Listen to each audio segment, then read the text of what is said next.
আজ পৌষ সংক্রান্তি অর্থাৎ পিঠে পার্বণ। আমাদের পিঠে তৈরি হচ্ছে, দেখুন সেদ্ধ পিঠে তৈরি হচ্ছে নারকেলের পুর দিয়ে। নারকেলটা কুড়ে নিয়ে নারকেলের পুর দিয়ে তৈরি হচ্ছে পিঠে। এই যে সেদ্ধ পিঠে হচ্ছে, এটা প্রথমে পুর দিয়ে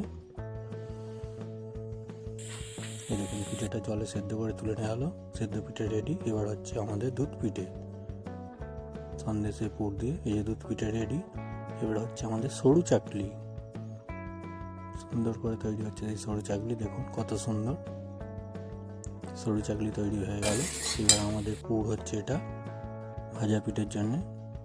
এই যে ভাজা পিঠে ভেজে তৈরি হয়ে গেল ভাজা পিঠে। দেখুন এবার বাউনি বাঁধা হচ্ছে, পিঠেগুলো সাজিয়ে খাওয়া হচ্ছে, কত সুন্দর লাগলো, জাস্ট অসাম অসাম।